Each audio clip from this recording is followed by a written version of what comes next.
Então, muito boa tarde. Eu sou Ari Plonsky, o vice-diretor aqui do Instituto de Estudos Avançados, e é com muita alegria que nós realizamos uma atividade especial no contexto das atividades do Instituto, e que é receber presencialmente a Carla Ventura e remotamente Ana Kemi e Eduardo Almeida. Os três são participantes brasileiros numa iniciativa internacional chamada Intercontinental Academia. Eu vou me permitir, por breves minutos, contextualizar essa iniciativa, e depois a Carla, com apoio da Ana e do Eduardo, irão mergulhar mais, e a Carla, finalmente, mergulhará mais ainda no tema que a envolve, que é a questão da dinâmica rigidez das leis aplicadas à inteligência artificial e à gestão das cidades. Eu agradeço muito a presença do Ricardo Yang, do nosso Instituto aqui de Cidades Globais, vinculado ao IEA. Essa iniciativa internacional, chamada Intercontinental Academia, conhecido pela sigla ICA, ela é realizada no âmbito de uma organização informal internacional de sigla UBIAS, UBIAS, que merece uma breve nota histórica. O conceito e a prática, o surgimento, enfim, de Instituto de Estudos Avançados remonta à década dos 30, nos Estados Unidos, na cidade de Princeton, um instituto que ficou bastante conhecido, em parte, por ter sido o local em que vários dos cientistas fugitivos da besta nazista, o mais conhecido dos quais Albert Einstein, mas outros também, encontraram um espaço não só para a sobrevivência física e material, mas também para o florescimento da criação e para fazê-lo de forma interdisciplinar. Von Neumann e tantos outros são exemplos também. Outros institutos surgiram no mundo e algumas instituições universitárias também criaram os seus institutos.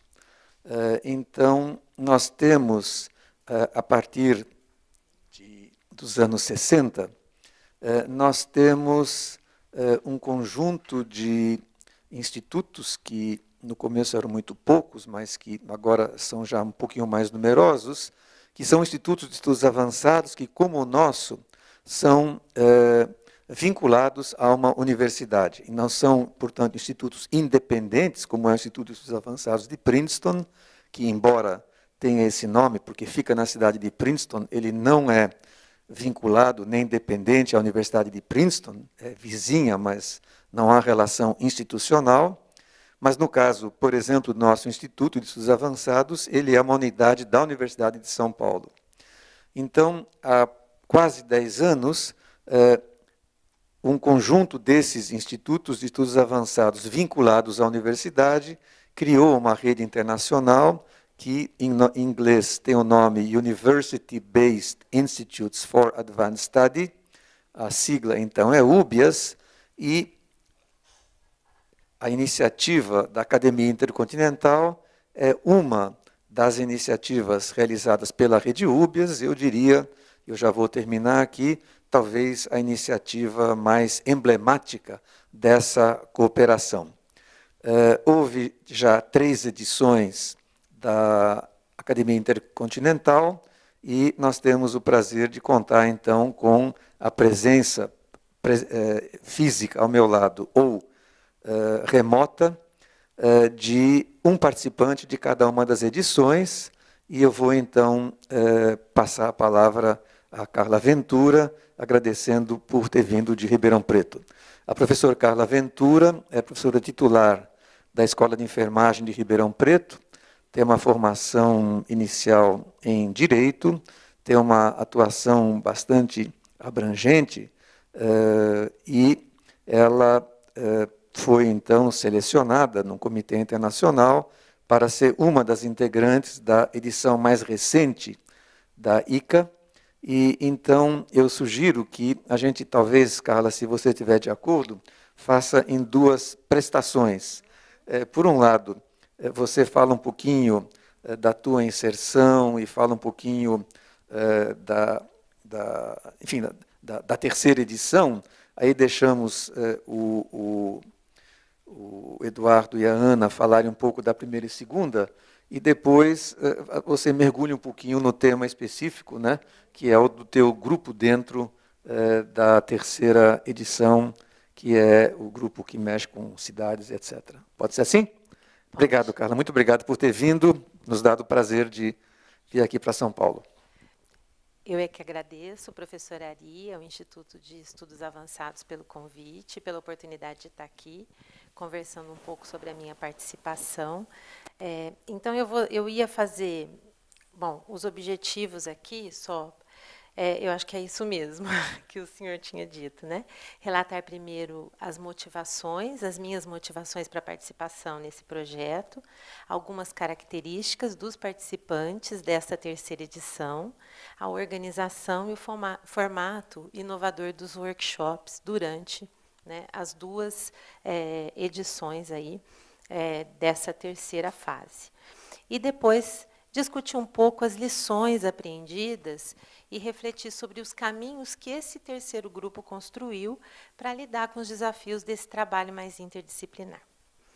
Bom, então, como o professor tinha dito, e nós temos o pessoal da primeira e da segunda edição, que eu pensei em contextualizar um pouco, eu vou só falar, né, a respeito dessa terceira edição da Academia Intercontinental, cujo tema inicial foram as leis, rigidez e dinâmica. Então, essa edição ela foi organizada em conjunto pela Nanyang University, de Singapura, e pelos dois institutos, né, de estudos avançados, da Nanyang University, em Singapura, e da Universidade de Birmingham, no Reino Unido. E, dentre os objetivos, né, dessa edição, se colocam aí a oportunidade para se criar uma rede global de líderes em pesquisa por meio da construção de um ambiente em que pesquisadores trabalhem juntos em pesquisas que transformem os paradigmas existentes e sejam interdisciplinares por meio da supervisão de eminentes mentores de todo o mundo. Então, como o professor disse, né, os objetivos são aí bastante inovadores, né? E a ideia de formar uma rede global de líderes que, a partir dessa discussão de um tema específico, possam colaborar a médio e longo prazo. E a visão desse grupo é a de que esse grupo tivesse, naquele momento, uma experiência única, que transformasse a sua visão sobre a pesquisa e que fortalecesse também a sua consciência a respeito desse trabalho interdisciplinar e a relevância da utilização de outras metodologias, inspirando e também facilitando a colaboração entre distintas disciplinas, né? Bom, então, um pouquinho sobre a minha motivação nesse processo. A chamada dessa terceira edição foi em julho e agosto, e eu realmente fiquei encantada com essa oportunidade de poder fazer parte de um grupo interdisciplinar e com a minha formação em Direito, né, ainda com uma perspectiva disciplinar, né, de visão das leis e da rigidez e dinâmica das leis. Bom, como o professor disse, eu tenho uma formação em Direito e também em Relações Internacionais, o meu mestrado em Direito Internacional e o doutorado em Administração. E trabalho na área da saúde e saúde mental com 2 pós-doutorados, né?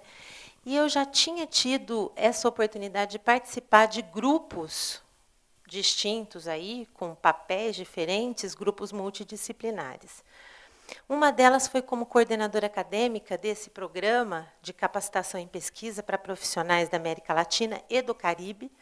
E eu participei, então, no processo presencial aí desse programa, que é oferecido pela Organização dos Estados Americanos e pelo Center for Addiction and Mental Health na Universidade de Toronto. E foi uma experiência muito interessante nos anos de 2014 e 2015, o trabalho supervisionando e coordenando esse grupo de profissionais da saúde, especificamente da América Latina e do Caribe, para que eles desenvolvessem um projeto multicêntrico comum. Então, já tinha tido essa experiência, né, mais no lado da supervisão. E também já participei de um grupo, que é como participante, aí um fellow, desse Leaders for Health Equity Program, que é um programa da George Washington University, em que eu participei da primeira turma, de 14 participantes, né? 10 eminentemente dos Estados Unidos e 4 de outros países. Eu, do Brasil, e outras colegas da Filipinas, Índia e Uganda. E foi, então, nesse contexto que eu pensei e vi na oportunidade de estar junto e de participar desse programa, né, uma possibilidade de integrar um conjunto diferente de pesquisadores de outras áreas e que não só das Américas, né, uma possibilidade aí de integração maior e também de estar do outro lado, né, de estar desenvolvendo algum projeto ou pesquisa em conjunto com esses pesquisadores. Então, foi essa a ideia. Na Escola de Enfermagem, eu coordeno um grupo que também é interdisciplinar, né? Então, é um grupo de enfermagem, saúde global, direito e desenvolvimento, em que nós temos profissionais de todas as áreas trabalhando em conjunto. Então, dada essa minha formação e as distintas áreas em que a gente atua, né, a minha motivação inicial, quando eu pensei no tema rigidez e dinâmica das leis, foi muito focada na inter-relação entre o direito internacional e a proteção internacional dos direitos humanos. Então, essa foi a minha proposta, né, inicial, aí, de buscar estar explorando os níveis, né, legais de rigidez e dinâmica, tanto no direito internacional quanto nesse movimento de afirmação de direitos humanos, mas com foco na saúde e na saúde mental, que são as minhas áreas de atuação, né? Com uma compreensão aí do direito como produto e produtor da realidade e também como um processo bastante complexo e dinâmico de transformação da realidade social. Então, foi nesse contexto, atuando na área da saúde e da saúde mental, que foi a minha proposta, né, para participar dessa terceira edição. Então, essa terceira edição, ela teve a participação de 18 pessoas, pesquisadores aí, né? Os membros, os integrantes provenientes da Alemanha, da África do Sul, do Reino Unido, Brasil, Singapura, Estados Unidos, Hong Kong, Índia, Israel, Japão e Quênia. E das mais diversas áreas do conhecimento: antropologia, arquitetura, biologia, ciências da computação, 5 do direito, engenharia, filosofia, física, geografia, letras e sociologia.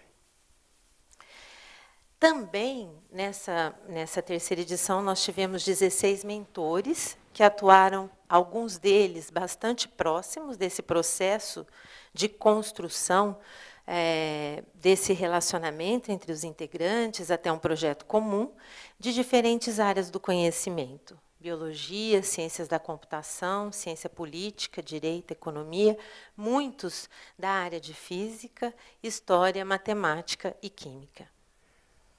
Nós tivemos, então, 2 encontros presenciais, em março de 2018, em Singapura, e em março de 2019, agora na Inglaterra. Ainda houve a possibilidade da participação em outros 2 encontros, né, nesse meio termo, durante esse 1 ano, um que foi organizado em Munique e o outro em Princeton.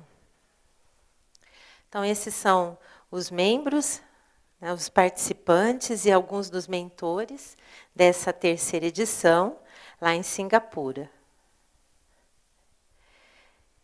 Bom, existem características específicas aí, né, de Singapura, como uma cidade-estado, que se tornou independente em 1965 e que, antes da sua independência, tinha altos níveis de corrupção e um país bastante pobre, né?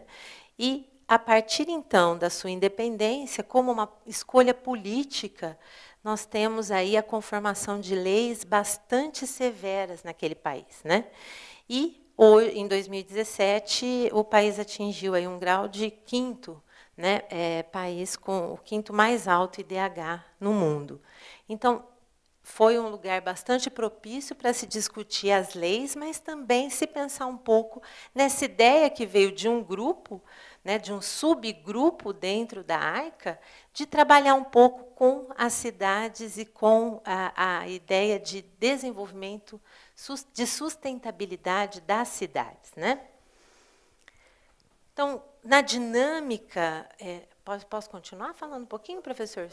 Aí depois a gente. Então, da dinâmica da terceira edição, né, nós tivemos aí, desde o processo de planejamento do trabalho lá em Singapura, algumas estratégias que foram adotadas pelos organizadores e que eu acho que depois nós vamos conversar, que foram importantes, né, para o trabalho até então desenvolvido.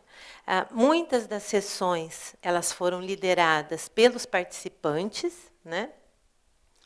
Inicialmente, os participantes apresentaram a sua perspectiva a respeito do tema, leis, rigidez e dinâmica, mas sempre com base na sua própria disciplina, né? Então, a gente começou a partir desse ponto, né? Havia também, dentro do programa, uma série de workshops que foram organizados, com palestras com esses mentores, e em que há uma dinâmica do feedback dos participantes. Então, para cada palestra realizada, 2 participantes integravam a mesa de discussão, assim como um mentor. E eu acho que esse foi uma dinâmica muito interessante, em que se sorteava até ali, era um sorteio dos participantes para discutirem um tema. E isso nos levou a ter uma perspectiva diferente, né? Porque a gente não discutia um tema necessariamente do direito, essa visão do direito a respeito das leis, mas uma discussão de um físico conversando e a partir da perspectiva do físico, do historiador, do biólogo, do químico, a respeito daquele tema. Então, acho que essa estratégia foi muito interessante para trazer todos para buscar entender, não só numa perspectiva do senso comum, ou a partir da sua própria disciplina, você ter também que buscar essa compreensão mais geral a partir da disciplina do outro. Então, foi um processo que eu acho bastante interessante, que foi adotado ali. Além disso, nós tivemos muitos momentos formais e informais, e eu diria, nos informais, que levaram a um resultado bastante interessante também, de interação com os mentores e de interação com o grupo, né? E aí eram as situações em que esses mentores poderiam falar um pouco mais a partir da sua perspectiva individual a respeito do tema, mas também de como foi a construção da sua carreira acadêmica, de como foi a construção do seu grupo de pesquisa, dos desafios enfrentados, né? Então, nós tivemos aí esses momentos que eu acho que foram muito interessantes durante esse encontro, né, em Singapura. Também um programa social que permitiu essa interação do grupo. E, como eu disse, a própria característica levou também, ou nos instigou a desenvolvermos algumas atividades que foram motivadas pelo próprio grupo. Então, em Singapura, por exemplo, a gente tirou fotos de diferentes lugares da cidade em que nos remetiam a qualquer situação dessa dinâmica ou rigidez das leis. E depois a gente fez uma apresentação a respeito disso. Então, foi um processo conjunto de tentativa de entender melhor o tema a partir de outras perspectivas, né, e com atividades que nós passamos também a adotar, né, a partir daí. Bom, Apesar de todo esse processo, é lógico que 18 pessoas diferentes, de formações diferentes, com culturas diferentes, colocadas no mesmo ambiente para discutir um tema, né, também leva a conflitos que não necessariamente são negativos, mas a pressão do tempo e de se ter um projeto comum, né, ela gerou inicialmente uma série de desafios que o grupo teve que enfrentar em conjunto, né? Então, em primeiro lugar, a dificuldade para encontrar uma única abordagem, como é que nós, a partir de todas essas perspectivas, iríamos, então, ter um produto final relacionado a esse tema. Muitos conflitos em razão dessas distintas visões de mundo e, inicialmente, até um sentimento de frustração generalizado, né? E aí, as lideranças com perfis distintos. E, nesse momento desses conflitos, aí, nós tivemos uma atuação muito forte de alguns mentores e que eu, analisando e avaliando todo esse processo, eu creio que foram fundamentais, né? Não para, mas no sentido de mediação desses conflitos e de facilitação e de exposição dos problemas para que a gente conseguisse chegar a soluções comuns, né? Então, aí, como é que nós, depois de quase 15 dias em Singapura, a gente estabeleceu alguns temas muito gerais ainda a respeito dessa discussão, né? E foi lá também que 2 mentores se colocaram à disposição para organizar esses 2 encontros, né? Porque senão a gente ficaria um ano sem se ver e apenas com encontros virtuais, o que a gente, né, o que poderia tornar difícil esse processo de trabalho. Então, essa ideia de realização desses 2 encontros foi muito importante para a definição de ideias mais concretas para serem discutidas posteriormente em Birmingham, que foi o segundo encontro dessa edição. Nós tivemos a participação efetiva de 2 mentores nesse processo de organização, que foi o do professor Ernest, que é diretor do Instituto de Estudos Avançados, em Munique, e também nós tivemos do professor Patrick, que é de Princeton. Então, a gente teve aí, né, essas 2 possibilidades, e eu tive a oportunidade de participar do segundo, né, desse encontro aí, em Munique. Aqui a foto do nosso primeiro dia de trabalho ali, né? Em que a gente tinha conformado um grupo em Singapura sobre transformação das leis, changing laws, né? E nós, então, em Munique, passamos a discutir um pouco e tínhamos já, com a liderança de alguns integrantes, definido, dentro desse contexto mais global de transformação das leis, uma proposta específica de, durante esse encontro lá em Munique, refletir a respeito das dificuldades e das pré-condições para transformações de leis estabelecidas, né? Discutir um pouco como as leis não são necessariamente racionais e possuem sua própria inércia como resultado de diferentes movimentos relacionados tanto à agenda política local quanto global, né? Então, a gente tinha uma proposta de, nesses 2 dias de encontro, discutir as leis com base em uma perspectiva do desenvolvimento e da sustentabilidade. Nós tivemos apresentações individuais, iniciamos novamente com essa perspectiva disciplinar a respeito do tema, e buscamos, então, como um denominador comum, o estudo aí nas leis de conformação das cidades, em confronto com a dinâmica de convivência das comunidades. Então, inicialmente, a nossa ideia era confrontar alguns exemplos do sul global com o norte global, de como, né, as cidades, as leis, elas embasam a organização das cidades, com exemplos tanto positivos quanto negativos, né? Então, o nosso tema passou a ser os limites das leis e as cidades globais, explorando a dinâmica das leis no contexto de cidades sustentáveis. E, inicialmente, a nossa pergunta para essa pesquisa conjunta como as leis afetam as mudanças sociais em lugares específicos e quais são as lições aprendidas com base em exemplos tanto positivos quanto negativos das mudanças das leis e das dinâmicas da cidade, né? Então, fazendo uma contraposição a essa legislação, as leis legal laws, né? As normas legais e as leis no dia a dia em ação. Então, essa era a perspectiva.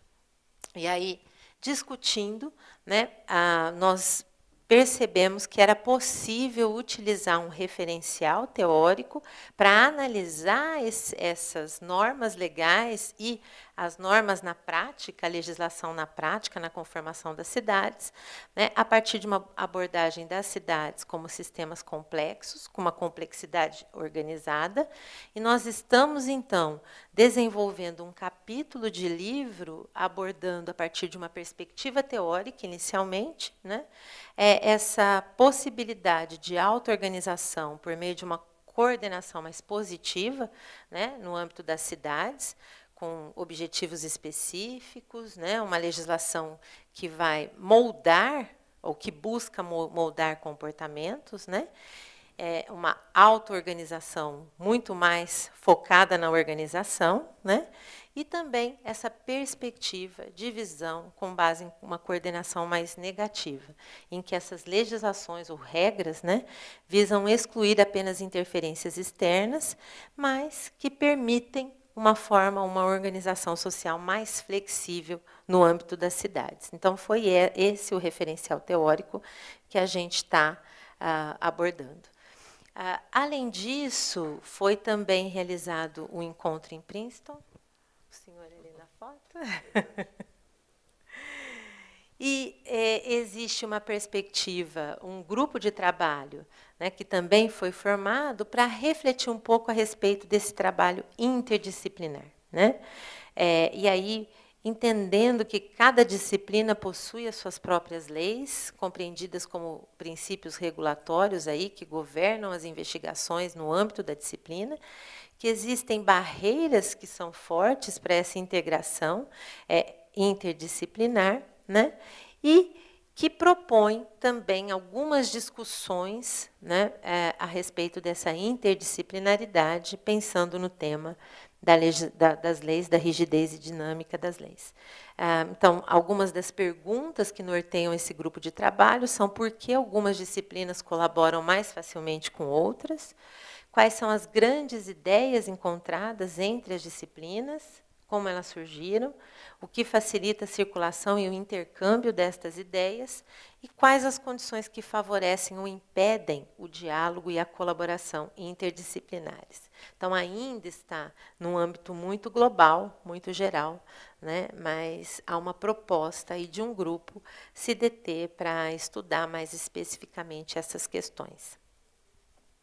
Existe uma outra vertente que também surgiu desse encontro em Princeton, foi um grupo que estava se propondo a trabalhar um fluxo de instrumentos e informações que apoiam o desenvolvimento e progressão de crimes cibernéticos. E esse era um projeto que estava muito ligado a apenas um dos participantes. E como este participante depois não liderou a continuidade desse projeto, houve uma transformação e uma mudança. Então, esse grupo vai passar a tratar mais das machine laws, dos pontos de encontro, né, que é a proposta aí de uma discussão sobre leis mais gerais relacionadas à evolução dos mecanismos da inteligência artificial e a sua dinâmica, influência na dinâmica da vida das pessoas. Bom, e aí nós tivemos o terceiro encontro em Birmingham, em que a organização também incorporou bastante o feedback que foi dado a respeito do primeiro encontro, organizado em Singapura, e também a gente ajudou na construção da agenda.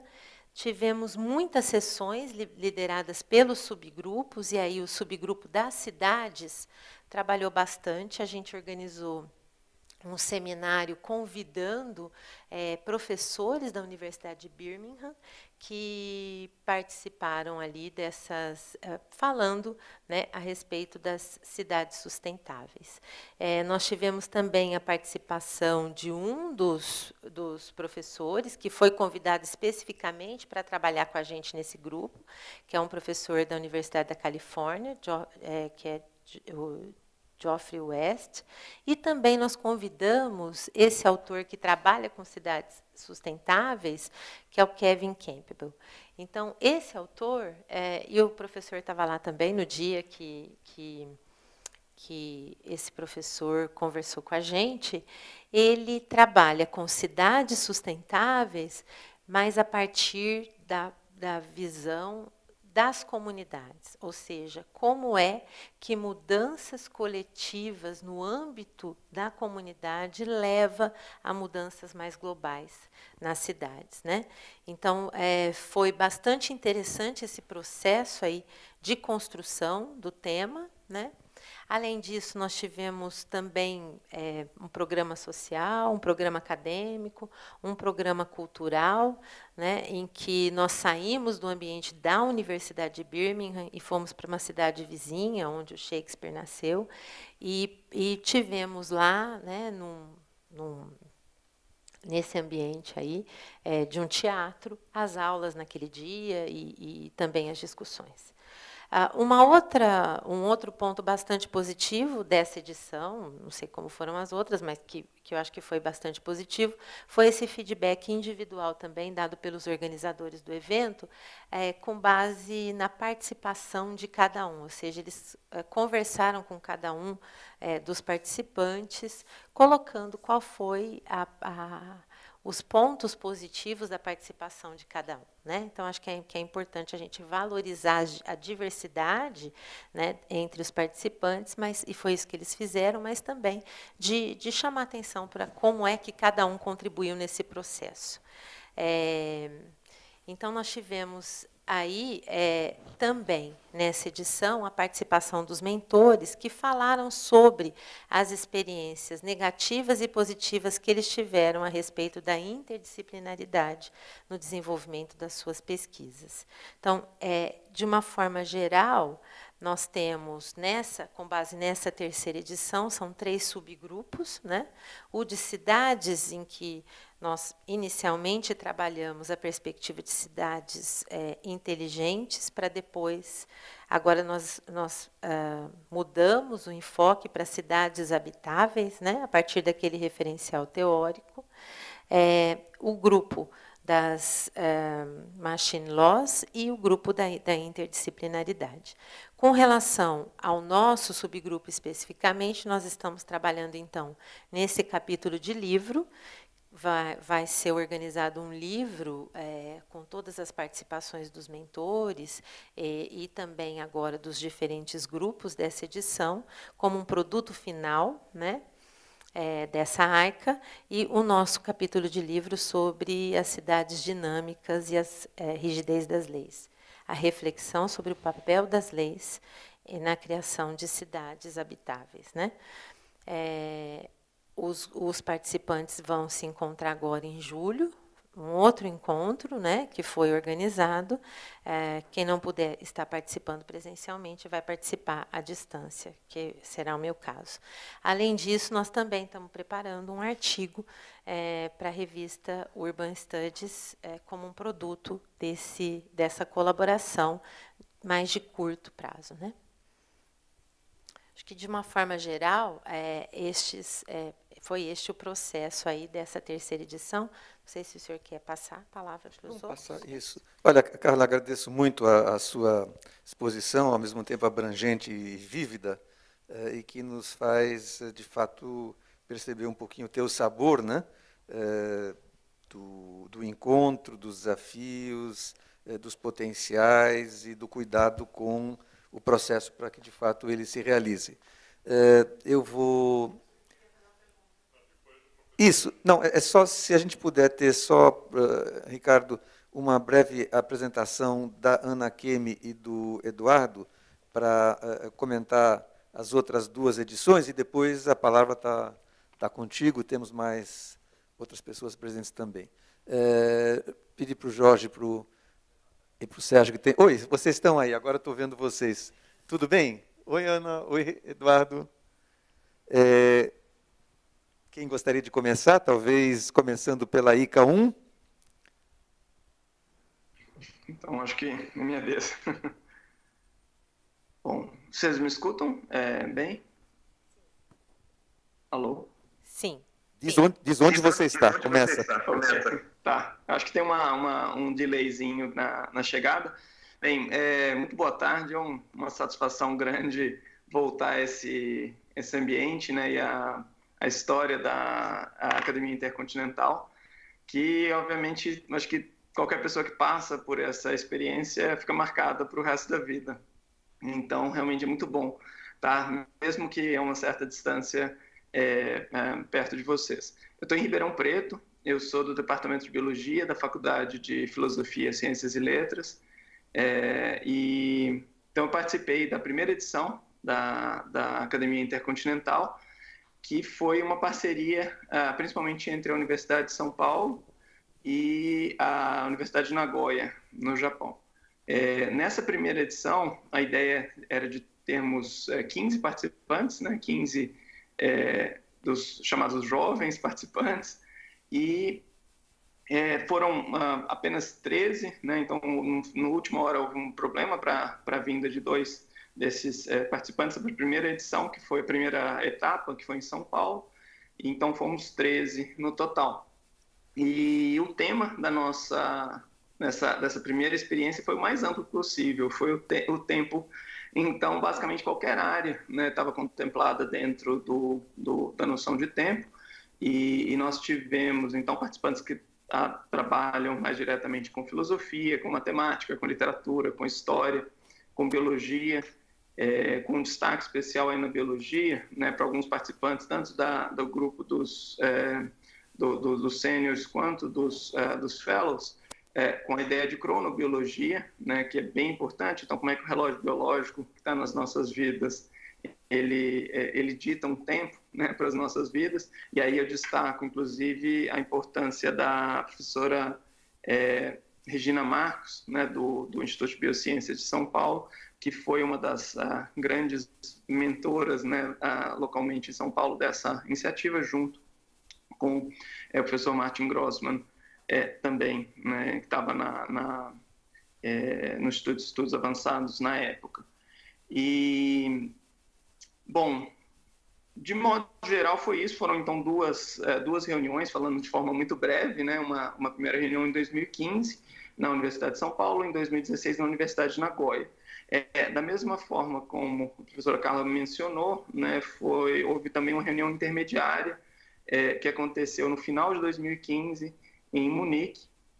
Então, o comitê da UBIS percebeu que seria importante essa reunião para alinhar os trabalhos e dar um pouco de impulso para que as coisas não se perdessem, né? E em termos de produto final, esse também foi um dos grandes desafios, né? Ter todos os participantes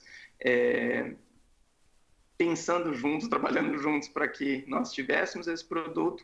E houve desde o início uma ideia que foi debatida, às vezes mais amada, às vezes mais odiada por alguns, mas no final funcionou, que foi a ideia de fazer um MOOC, né, um Massive Online Open Course, né, então um curso online similar ao que a Coursera faz para várias áreas.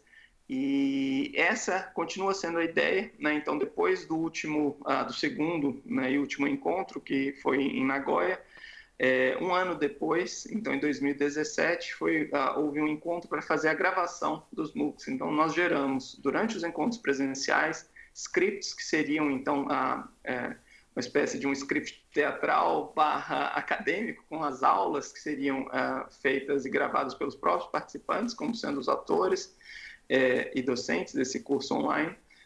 A gravação foi feita em Ubatuba, né? Os estrangeiros ficaram particularmente felizes com a possibilidade de voltar ao Brasil e fazer essa gravação num lugar tão bonito. Nós fizemos as gravações e, atualmente, nós estamos no processo de edição desses vídeos para que tenhamos o produto final, esperamos que ainda este ano. E, ao longo desse processo também, eu acho que até mesmo pela dificuldade de manter o grupo unido, né? Então, de um grupo de 13 participantes, hoje efetivamente trabalhando, basicamente desde o encontro em Nagoya, né? O grupo reduziu para um grupo de 6 pessoas que está empenhado em terminar essa proposta e principalmente para fazer a gravação e a finalização desse MOOC. E muitas das coisas também que a Carla comentou foram interessantes para pensar no processo, como se aprendeu durante o processo de realização da primeira edição, né? Eu acho que se nós, participantes, né, selecionados para compormos essa equipe, a gente se sentia perdido, acho que é bem claro também que essa dificuldade, esse desafio, ele era muito claro entre o grupo da equipe dos organizadores, né, o Senior Committee, que obviamente tinha ideias muito boas, mas entre as ideias e fazer ter isso implementado, não é algo nem um pouco trivial. Se hoje eu fosse um membro de um Senior Committee, eu ficaria bastante preocupado com a dificuldade, e foi belíssimamente executado, mas com essa dificuldade de se pesar até onde deve se guiar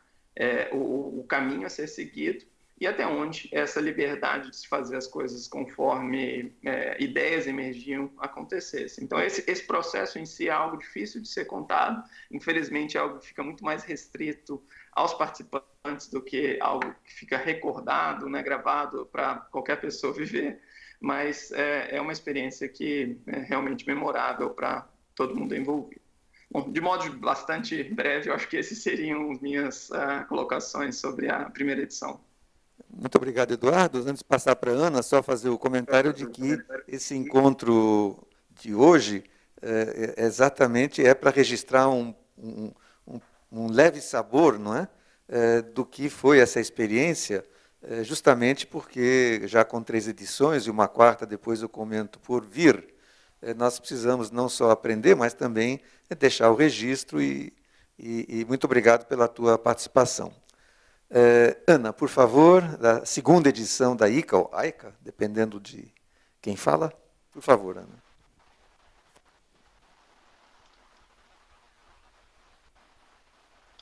Bom, boa tarde a todos e todas. Meu nome é Akemi e participei da segunda edição. Agradecer a oportunidade de poder compartilhar com todos vocês essa oportunidade, essa experiência. Diferente das outras 2 edições, na segunda edição, que o tema foi Dignidade Humana, a gente se encontra em março de 2016, na Universidade de Jerusalém, e no mesmo ano de 2016, em agosto, no Centro, né, de Estudos Interdisciplinares na Alemanha. Éramos cerca de 18, 20 fellows, e nem todos puderam participar nas 2 edições, e tinha os fellows, né, com formações distintas, desde teologia, urbanismo, direito, filosofia, história, antropologia, de distintos países, né, Israel, Estados Unidos, Alemanha, Itália, Finlândia, Reino Unido, Canadá, África do Sul e eu do Brasil. Então, a gente tinha também essa composição que tinha muito mais gente do norte global do que do sul global, e de formações tinha bastante gente de direito e teologia. E o formato foi um pouco distinto. Eu achei muito interessante a forma como foi essa terceira edição, que, pelo que a Carla comentou, né, foi bem interativo, com a participação e discussão de vários participantes, então isso me pareceu bem interessante. Na segunda edição, a gente teve muitas aulas masterclasses, né? Então eram 2 ou 3 dias de aula mesmo, assim, expositiva de um professor renomado, de temas bastante ligados, desde uma questão histórica, como a dignidade humana era vista, né, em alguns momentos históricos, ou com enfoque mais da teologia, de diferentes religiões e vertentes, né, ou do direito. Então, foram bastante masterclasses, assim, tanto na primeira edição quanto na segunda edição, e também esse mergulho, esse contato com a realidade local, né, do país que estava nos acolhendo. Então, em Jerusalém, a gente teve a oportunidade de discutir bastante, né, a realidade em relação ao Holocausto, toda a história do país e a construção dessa coletividade. E na Alemanha, né, ver um outro lado em relação à reparação, à memória, e às políticas existentes, né? Então, foi interessante da gente se aproximar e discutir em relação a essas questões. E como os 2 encontros foram no mesmo ano, em março, e logo no mesmo ano, em agosto, a gente teve mais e aulas, né, expositivas, em sua grande maioria.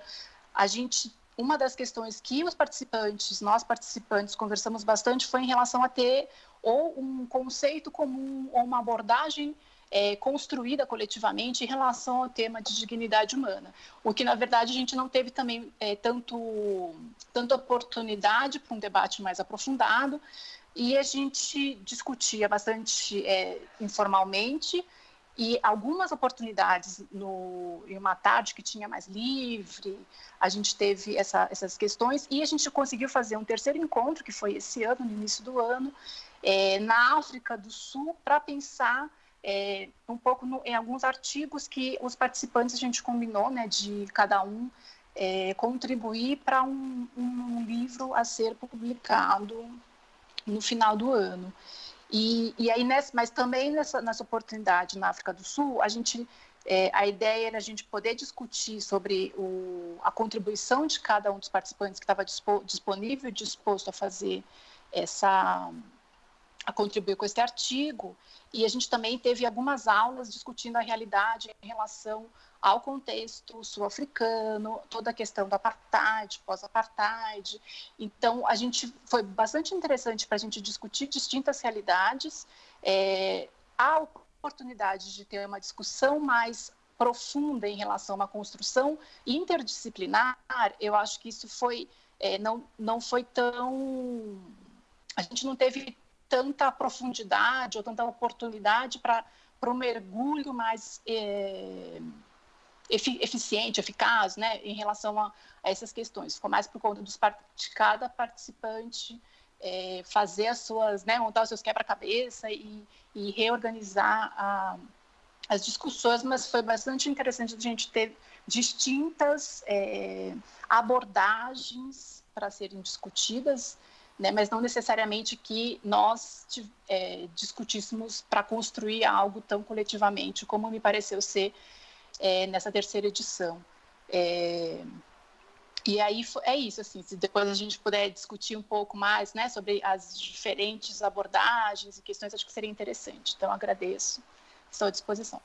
Muito obrigado, querida Ana, pela contribuição. Que eu não pude participar, nesse caso, nenhuma das 2 pernas da segunda edição, né? Na primeira e na terceira eu pude participar, um pouquinho pelo menos, mas na segunda não, mas do que eu tive de relato e minha percepção, e você reforçou, é que foi uma edição em que, além das discussões intelectuais, estava muito presente o lado emocional, além de ethos, né? além de logos, né? Estava muito presente ethos e pathos, né?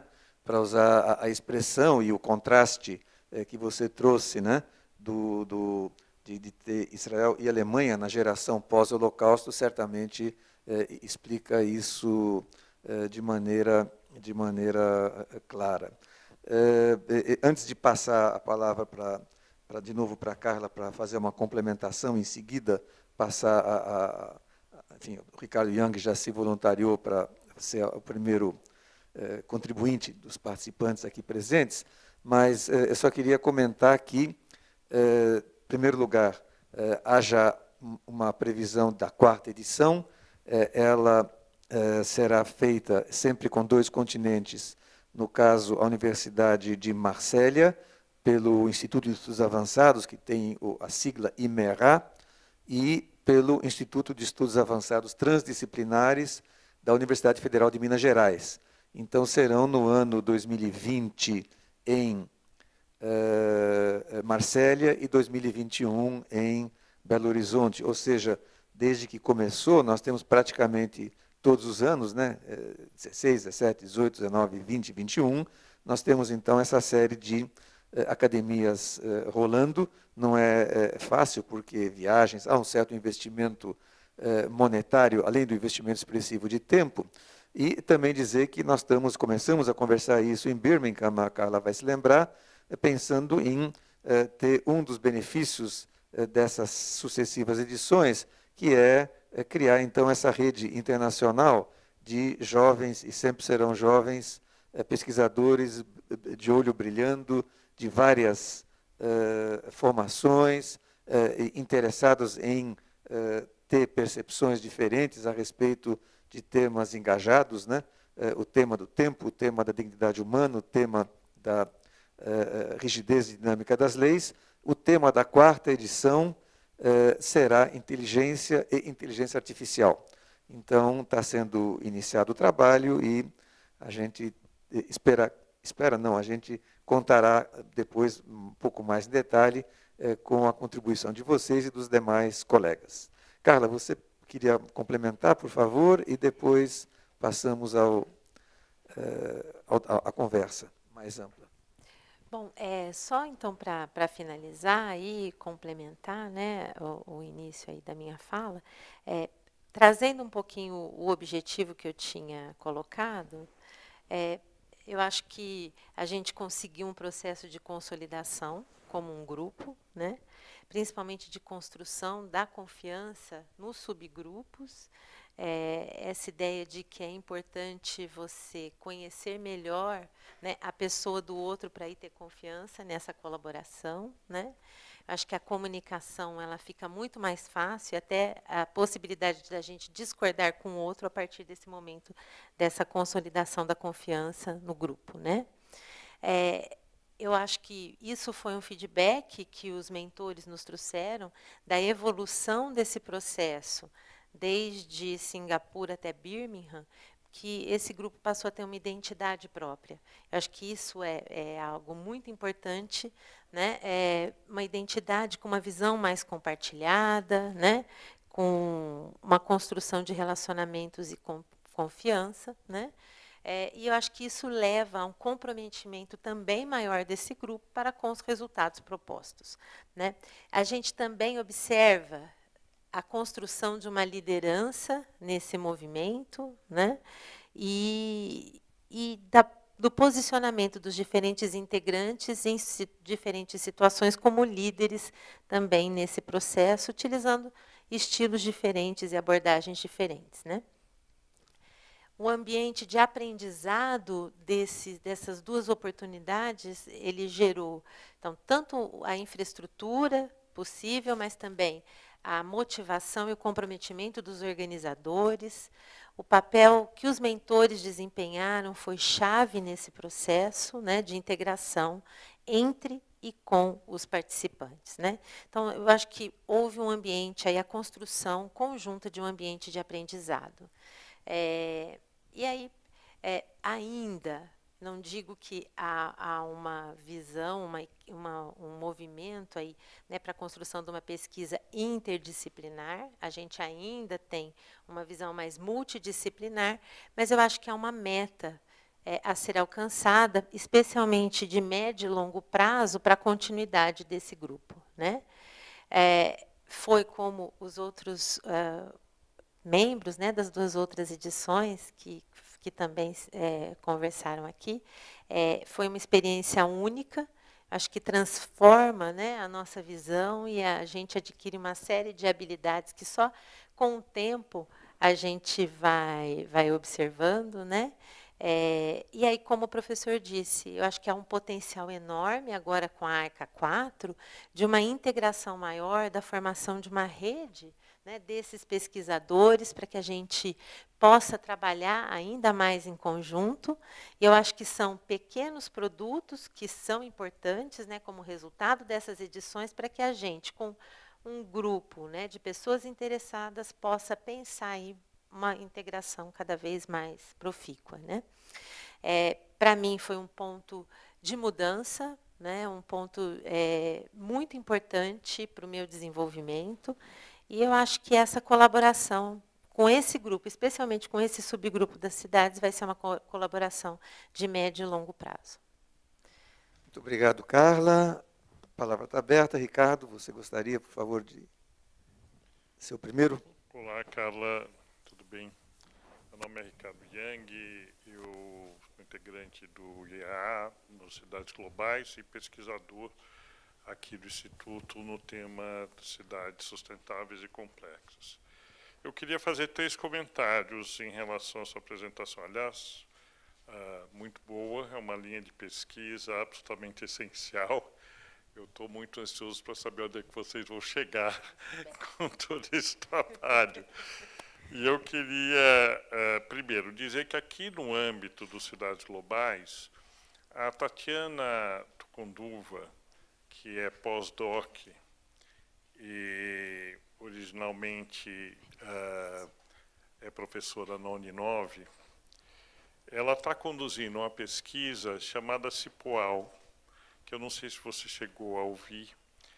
E essa pesquisa, ela parte do princípio de que as leis vão sendo criadas, mas não vão sendo revisadas nem eliminadas na medida em que se tornam obsoletas.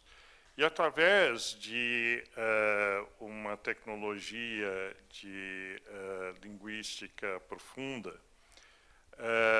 o grupo da Tatiana, com Alexandre Calil, está fazendo parte, etc., eles estão pegando o caso de São Paulo, que existem 92 mil regulamentações entre leis, portarias e etc., e estão desenvolvendo um sistema que possa checar overlappings, contradições, enfim, né, todos os elementos, né, de ruído, conflito nesse cipoal. Essa linha de pesquisa ela é muito importante porque ela abre 2 possibilidades, né? Uma possibilidade é diminuir a insegurança jurídica do gestor público, porque ele nunca sabe se pode fazer porque tem uma lei que virá cobrá-lo de alguma coisa ou deixar de fazer porque... Então, esse é um primeiro aspecto positivo, dá maior clareza e leveza, né, no trato da questão pública. A segunda questão muito importante, né, que eu sugiro que vocês entrem em contato, é a possibilidade da abordagem das leis ao abordar as leis por tema, você consegue ter uma análise sistêmica do processo jurídico. E, ao ter uma análise sistêmica do processo jurídico, você tem outros mecanismos para se criar leis, inclusive com outra velocidade e com uma outra lógica. Tá? Então, eu estou pontuando essa pesquisa do Cipoal como uma pesquisa que pode contribuir para a linha do que vocês estão trabalhando. As 2 outras questões que eu gostaria de levantar é que vocês estão trabalhando com a questão... eu tive, durante uma das minhas encarnações, eu fui vereador aqui em São Paulo, né? Então, eu vivi isso na pele. A cidade é viva. E cada vez mais viva. A tecnologia, a inteligência urbana, ela acaba trazendo uma dimensão muito superior à velocidade das instituições democráticas tradicionais. As instituições democráticas, a forma com que se faz lei, a forma com que se contesta a lei, são obsoletas para a natureza das cidades do nosso tempo. E nós estamos tendo uma tensão crescente entre a dinâmica exponencial das cidades e a velocidade, para ser generoso, aritmética, da forma com que se faz leis. Se isso não encontrar uma solução, a democracia entra em colapso. como já está entrando, né? A dificuldade das pessoas se verem representadas nos processos institucionais é crescente. Isso tem muito a ver com a forma com que a legislação é feita, né? Então, essa é uma questão que vocês já colocam na problemática, que eu gostaria de entender se vocês vislumbram saídas que não exijam uma outra conformação do próprio processo democrático, né? Ou pelo menos de elaboração de leis. E o último ponto que eu queria levantar, uma coisa que a gente tem discutido bastante aqui no IA, com o professor Arlindo, o professor Marcos Bucridge, com a professora Maria da Penha Vasconcelos, é se o que nós chamamos de interdisciplinaridade na abordagem da questão urbana não seria, de repente, o embrião de uma nova ciência, que nós poderíamos chamar de ciências urbanas aplicadas. Porque existe a interdisciplinaridade, que é o diálogo entre as diversas disciplinas, mas há uma relação muito especial estabelecida entre elas a partir da abordagem urbana que unifica processos, né?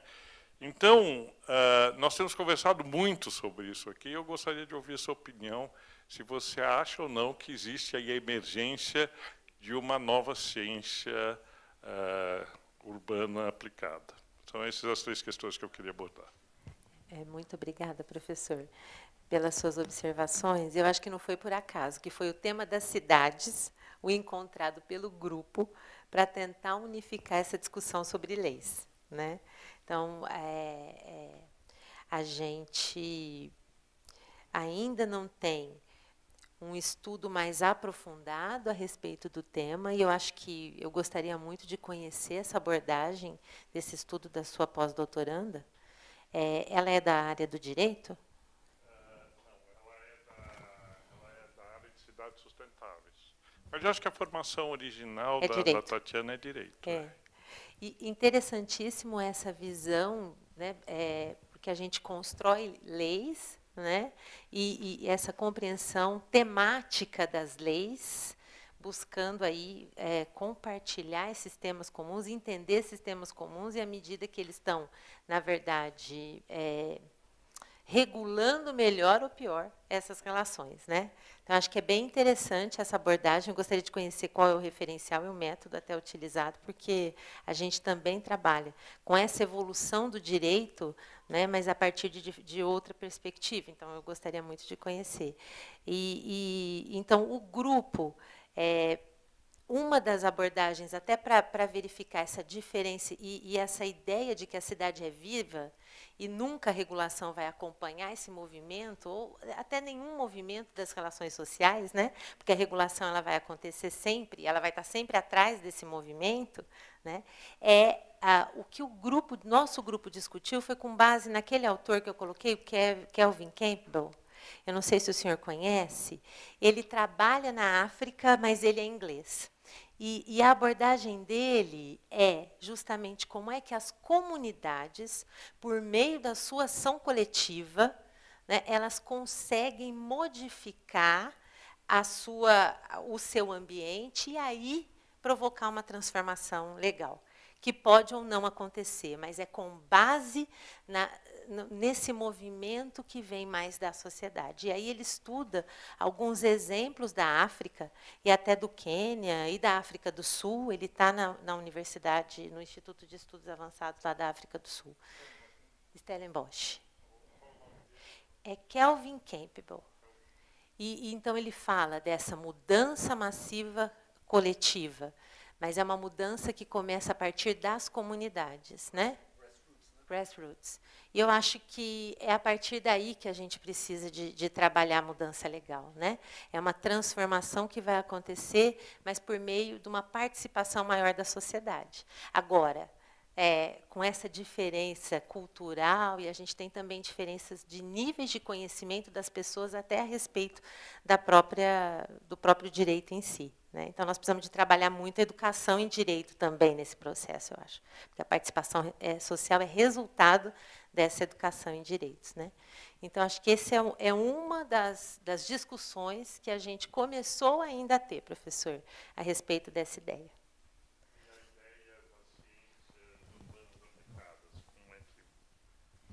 Como é que você reage a esse conceito? Eu acho muito interessante, porque aí você tem uma outra dimensão que não, né? Você está falando de uma outra área, né, que englobe e que integre diferentes áreas do conhecimento. E aí eu acho que pode ser um motivador para realmente a gente passar dessa ideia, né, mais do foco disciplinar para um trabalho realmente interdisciplinar, que eu acho muito difícil de acontecer, né? A gente ainda está em busca desse ideal. Muito obrigado. A palavra continua aberta. Eu teria uma pergunta, Carla, e que tem a ver com o fato de que, no caso do que, enfim, o tema, né, da terceira edição, nós tivemos, e acabou sendo o foco um pouco a questão das leis do direito, mas nós temos também leis da natureza, e vocês tiveram lá a presença de 2 ou 3 prêmios Nobel, a Ada Ionato em Biologia, o Davi Gross em Física. E um outro professor da Química. De Química, eu não me lembro o nome. Que veio nessa segunda edição. Que veio, mas eu não foi o dia... Mas, enfim, 3 prêmios Nobel. O que você podia compartilhar conosco de uma percepção, da tua percepção, que, de novo, relações internacionais de direito, né? De olhar leis em ambientes completamente diferentes, como são, na verdade, o ambiente, mas com óculos muito diferentes, que são os óculos das ciências ditas duras, né? Física, biologia e química. Foi muito interessante, professor. Na primeira edição, quando eles sorteavam as pessoas para participarem, né, da discussão, a gente observou até uma tensão de quem era de outra área, que não dessas ciências mais duras, né, dessa dificuldade da gente sair do lugar comum para fazer algum comentário a respeito, né, dessas visões que são muito mais específicas. Mas foi muito interessante essa integração, essa discussão e estar junto com esses diferentes expoentes, né, da área da física, da biologia, da química, contando um pouco do seu histórico e da sua visão a respeito dessas leis naturais, né, e da sua pesquisa e como é que eles formaram esses grupos interdisciplinares e até como eles chegaram a ter um resultado de ganhar um prêmio Nobel. Acho que é uma experiência que, para mim, eu nunca pensei, né, em ter essa oportunidade de conviver, pelo menos, né, com pessoas que tiveram aí esse reconhecimento tão grande, né, na produção do conhecimento científico. Então, é um processo e essa outra visão, né, de diferentes perspectivas, também foi muito interessante para quem não é dessa, para a gente que não está tão ligado a essas áreas do conhecimento.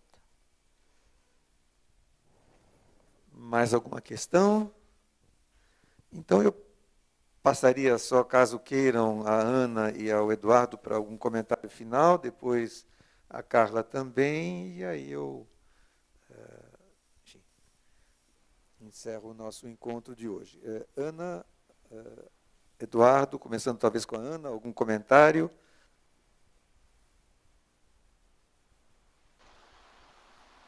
Eu só queria agradecer a oportunidade e acho que seria interessante se a gente pudesse ter outras conversas e diálogos sobre, não só sobre a academia, mas essa construção interdisciplinar, né, que a gente, pelo menos na segunda edição, assim, na minha avaliação, foram mais abordagens multidisciplinares, né, distintas, assim, mais uma disciplina apresentando a sua perspectiva e pouca interação para uma construção de fato interdisciplinar ou até transdisciplinar, e acho que seria muito interessante se a gente tivesse outra oportunidade para a gente aprofundar essa discussão, pensar como cada edição abordou isso, ou, enfim, acho que seria interessante, acho que foi bem rico, e agradeço a oportunidade e acho que seguimos conversando. Obrigada. Obrigado, Ana. Eduardo? Bem, eu agradeço também essa chance, né, de voltar a essas discussões mais livres que a gente tem no dia a dia do meio acadêmico. E essa questão final a respeito dos prêmios Nobel foi algo que me lembrou de uma discussão interessante também, que mexe com isso da interdisciplinaridade. Porque se nós olharmos para o que é, né, o que são as áreas de premiação, né, dos Nobres, elas são intrinsecamente áreas disciplinares, né, química, medicina, física. E isso assim, com exceção talvez do Prêmio Nobel da Paz, né, que esse já é algo, por natureza, altamente transdisciplinar.